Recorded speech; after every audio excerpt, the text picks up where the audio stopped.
What's up, my Ray? I am Crimson. And you guys see this? You guys are seeing this, right? Look at this. You guys know what this is. Let's get into the TWAB. We've been hands down making sure Season 17 is poised to rock and roll and recovering from the whopper of a TWAB last week. I'm not gonna lie. That's good, hippie. That's good, hippie. I don't want you lying to me. I really struggled writing this only because the previous one by DMG dropped lots of solid info about sandbox changes, weapon tweaks, and more. This TWAB will be less extensive, but we hope you enjoy what we've got lined up to talk about this week. That, and we will still have a few surprises of that proverbial sleeve, but we wanted to keep some aspects of what is under wraps. We don't want to ruin the surprise after all. This week, we're talking about the return of our yearly tradition, which is the Guardian Games. Each year, Warlocks, Hunters, and Titans go head-to-head to prove who is the boss, even though it's clearly Titans. What? No, it's not, hippie. Hunters took the gold last year, so Warlocks and fellow Titans, it's time to suit up. Hell yeah. This year we're changing things up a bit. We'll also be talking about more about Season 17 reward changes, pool rotations, and more. So without further ado, let's get into it. Next week, Guardian Games 2022 will kick off on May 3rd and is free for all players of Destiny 2. This event is a tradition, and it's the perfect excuse to go into that friendly competitive spirit. Absolutely it is. While the spirit of the annual class battle remains the same, Guardian Games 2022 does have a few changes that players can look forward to. First things first, what determines the winner? Much like previous Guardian Games, participants will be tasked with depositing those hard-earned medallions at the podium in the tower. You know the drill. Medallions can be earned by completing certain activities and mini-quests called contender cards and platinum cards. These activities are designed to be flexible, so if you've got the time, we've got the shiny medallions. Higher tier medallions, which grant more points, can be earned in activities like raids, dungeons, competitive PvP, Trials of Osiris and Survival, seasonal activities, PsyOps Battlegrounds, on a higher difficulty, and more. Lower tier medallions, which are important too, dropping content like Gambit, Vanguard Strikes, Quick Play, Crucible, and the Throne World activities at standard difficulty levels. Gold medals can be earned by completing contender cards and easier activities, whereas platinum medals drop when platinum cards are complete on tougher content. I like the way this is panning out. You know, the harder content, you go do the harder things, and then you get more rewarded for it. Yeah. Play what you want, snatch those pinnacles, and scoop up some shiny medallions to bank at the tower. But wait, there's more. Something new coming to Guardian Games this year is strike scoring, really, which factors in play-only Guardian Games playlist. Additionally, we've got strike medals which are designed to reward players for pulling off some pretty impressive feats like taking out a ton of enemies with a fancy little combat jig like Shatter. This should also help the players that feel like they are being matched with others that just zip right through strikes. I do tend to do that, I'm not gonna lie. Let's zip through, get this strike done with. I want my pinnacle. Why rush through when you can score some additional points by going ham and showing the bad guys what's up? There are 2 Guardian game playlists, training and competitive, and when you play matters. On Tuesdays, Wednesdays, and Thursdays, the place to be is the training playlist. Here you can practice scores, the combined score of your entire team, your fire team. On Friday, Saturday, Sunday, and Monday, so like trials days, it's time to get sweaty. In the competitive playlist, this is where you'll earn exciting rewards. Players can earn buffs in the recreational training and competitive playlist by ranking bronze, silver, gold, or platinum. Goddamn, I need to work on my reading. I'm out of breath.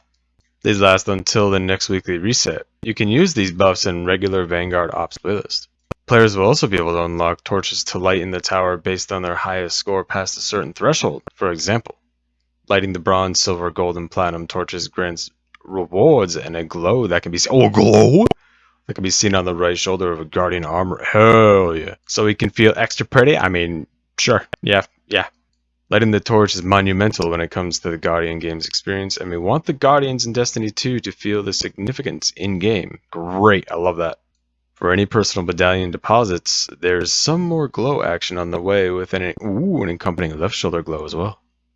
Any progress is an accomplishment, and we want you to feel proud of the time you put in. I really like that they're doing that, awarding with some aesthetics for our achievements and stuff. They should be doing more of that, absolutely. And damn, these armors look pretty sick, guys. Check these out. Damn, I'm gonna leave them here for a second while we keep going, yeah? The overall structure of Guardian Games is designed to focus on skill, meaning the higher score are achieved by taking on tougher activities, defeating enemies, staying alive, and completing an activity in a timely manner. New bounties have also been thrown in for this year's festivities to help players feel inspired to engage in the Guardian Games Strikes and Battlegrounds playlist. A little nudge for players to engage with the event-specific Vanguard medal system, if you will. Since there is nifty new content this year, we've also updated our Contender and Platinum cards, as well as our Medallion rewards for completing those new challenges. New raid? Check! Legendary and Master Law sectors? Check, check! New seasonal content? Yep, also check. You can choose to spend your time in newer content, but it's not required to participate. More options, more ways to play. Keep it fun, keep it fresh, but also keep the core spirit alive for what the Guardian Games is, and that's a community-wide effort to show off some class love. Now, let's go to the rewards, shall we? Absolutely. What are they? For those that have an affinity for submachine guns, yes. The title is a new legendary sub-archetype that will be available during the event. According to Jason Briggs, a test lead at Bungie, the title is a Hack Void SMG for the energy slot. Ooh. That is an aggressive frame with a unique origin perk? Classy Contender, which grants class ability energy with final blows from this weapon. It has a wide range of perks that it can roll with, and the players will have many opportunities to earn fully masterworked drops with double perks in both the third and fourth columns. Adapt! They're giving us an Adept machine gun that's gonna be boost! Hell yeah. Class items can also be earned, good, as well as another shot at Heir Apparent and its Callus. Oh, good, because, you know, I've actually still go get that. I haven't gotten that yet. So the sandbox is about to get a little more interesting during the Guardian Game celebration. Oh, and did we mention that the players that score in the top 10% at the end of the event will get a spiffing new emblem to show off? Yeah, we've got that too. Oh, I'm gonna go try hard. Guys, look at this. This actually looks so sick. I like it. The emblem for the player that scores in the top 10% will be awarded after we combine their highest scores from each week when the event ends. The combined score will determine who made it to the top of the player base for the Guardian Games. This will unlock a special triumph, and boom, emblem awarded. With every player having their own unique playstyle, most have a main class. This is awesome, but does not mean that not every class has the same number of Guardians competing for the Guardian Games win. That is very true. We tend to be a little skewed, I think, towards Hunters right now. Last year's games included a 10% catch-up buff that allowed for each class to have a fighting chance regardless of how many players are in that class pool. This was to encourage players to feel like they have equal footing regarding competition, and it seemed to work out pretty well in the end. But there is always room to make improvements, so this year each team's score multiplier will start with whatever value they ended on during last year's festival. Interesting. Titans having placed third the most days will have the largest boost. Warlocks the second days in third place will get a moderate boost. Hunters having third place the least number of times will get the smallest boost. A little added bonus included a minor 4% bump to the multiplier for the class in second place with a 10% bump for those in third place. Warlocks, you know what this means. Let's get it. Let's do it this time. Where do you like the graphs in the last tab? Yeah, dude, I love graphs. Graphs show me lots of things easy. So we're throwing one in here for good measure to break down participation rates of the three classes since the launch of the Witch Queen seen below. This graph breaks down the time spent for all three classes ramping up towards this year's Guardian Games since the launch of the Witch Queen, giving us a little insight into where everyone is at these days and what sort of class engagement we're expecting to see. Yeah, Hunters definitely be up a little bit. Look at that. Yeah. And then Warlocks are trending down. Oh, Titans are actually staying relatively even. Hey, I guess that means they don't need no nerfs, right? As mentioned in previous TWAB, Guardian Games 22 kick off on May 3rd and will run until May 24th. Okay, so 3 weeks. Very nice. So get that gear ready and make your fire team proud. Guardian Games Cup, a new way to win. With Guardian Games on the horizon, we're excited to see the three classes battle out once more. Same, but that doesn't mean that the game have to be limited to just in-game. Oh, nay. We're very excited to announce that Guardian Games Cup is happening at the same time. Ooh, and it has a brand new out-of-the-game event that ups the ante a bit and for a good cause. So what is Guardian Games Cup? Well, we're pretty community-focused here at Bungie, if you couldn't tell.